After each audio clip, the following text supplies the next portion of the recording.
Sa video ito mga boss, pag-usapan naman natin itong command na object snap dito sa AutoCAD, no?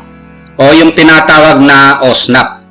Itong tatlong option ng object snap, yung apparent intersect, yung from, at saka yung extension.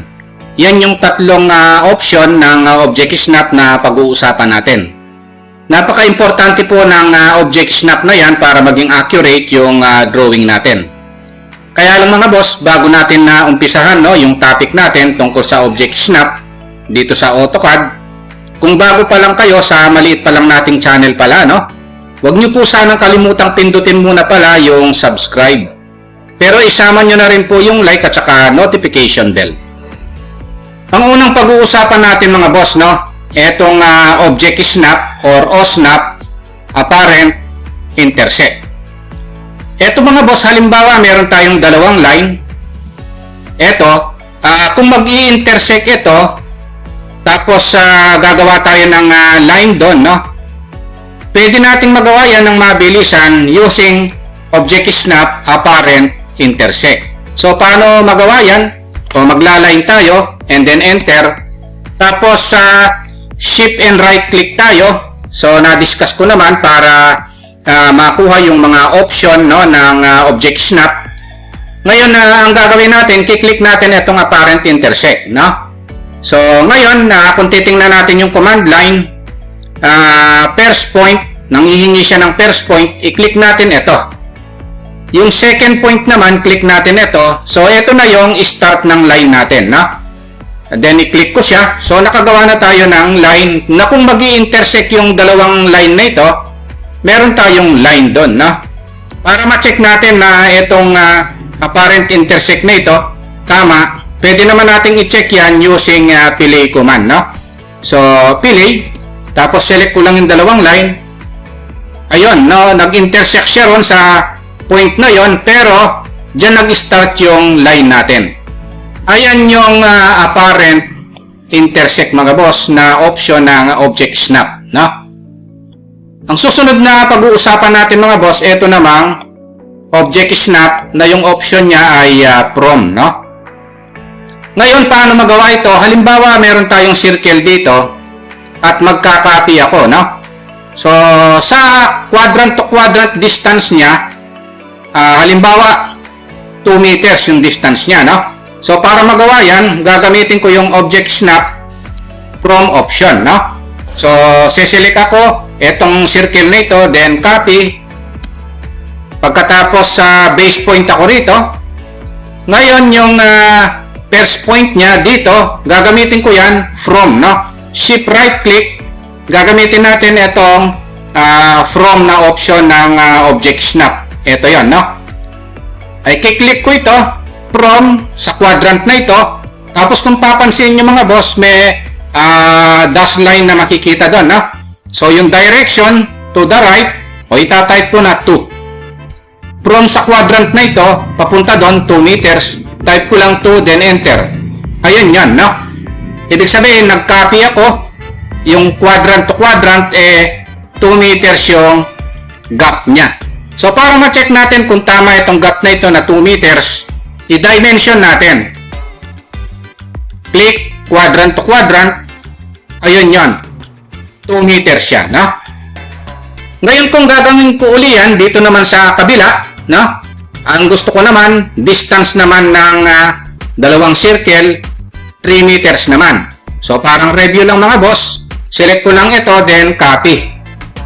Then base point ako rito. Pagkatapos, shift right click, kunin ko uli yung from. Ang from natin dito sa quadrant na ito.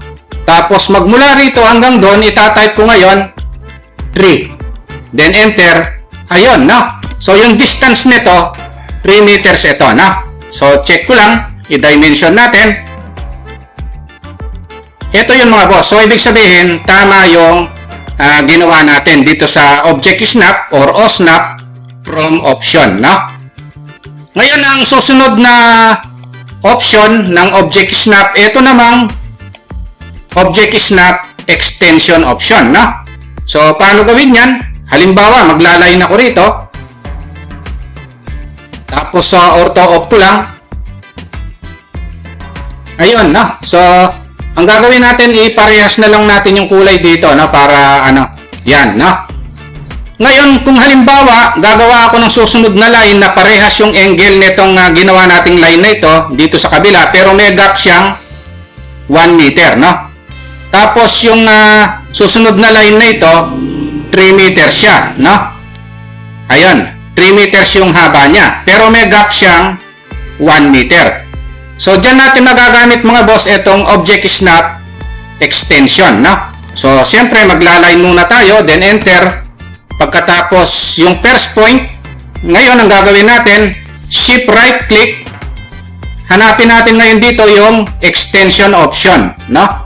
Ngayon, i-click natin ngayon ito, yung dulo ng line na ito, tapos galawin natin yung mouse, no?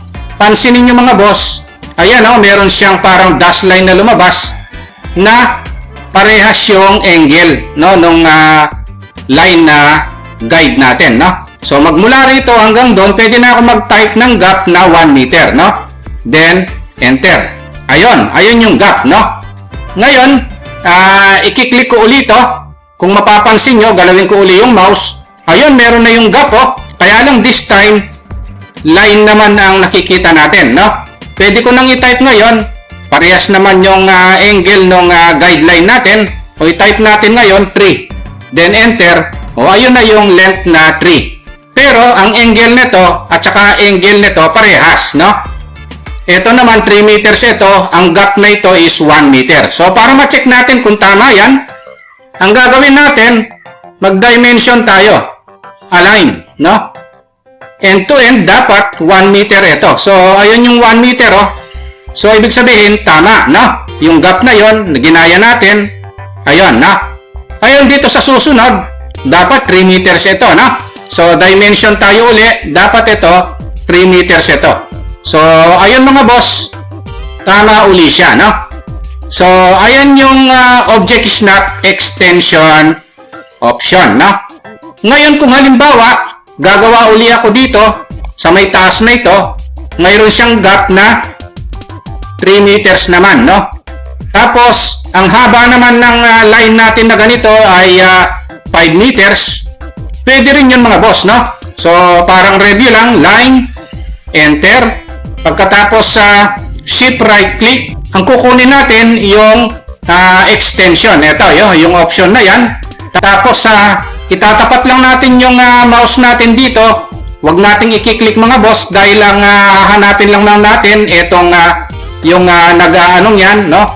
Nag-project na yon, no? Tapos galawin natin yung mouse pataas.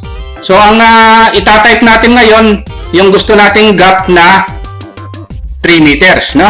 O type natin 3, then enter. So magmula rito hanggang doon 3 meters yan, no? Ngayon, galawin natin yung mouse. O halimbawa gusto ko 5 meters naman yung length ng line, o type ko 5. Then enter. So ito yon, no? Ang gap na ito ay 3 meters. Pagkatapos, ito namang line na ito, ang haba nito ay 5 meters. Pero ang angle ng line na ito at saka angle nito, magkaparehas lang yan, no? So para ma-check natin tama, no? Yung 3 meters ito, kailangan i-dimension natin. Ang gagamitin nating dimension, yung dimension aligned, no? So click natin yung end to end. Ito mga boss, 3 meters yan, no? Ngayon, ito naman, i-dimension din natin, dimension aligned. Tapos, end to end, dapat 5 meters ito. So, 5 meters siya mga boss, no? So, ibig sabihin, yung pinanggagawa natin ay tama, no? So, ayan yung mga object snap mga boss na ang option ay apparent intersect, object snap option is from, at saka yung object snap option na extension. So, importante yung tatlong yan mga boss. Kung nagustuhan nyo pala itong video natin, huwag nyo po sanang kalimutang pindutin muna pala yung subscribe dito sa maliit pa lang nating channel. Isama nyo na rin po yung like at saka notification bell. Thank you very much at God bless po sa inyong lahat.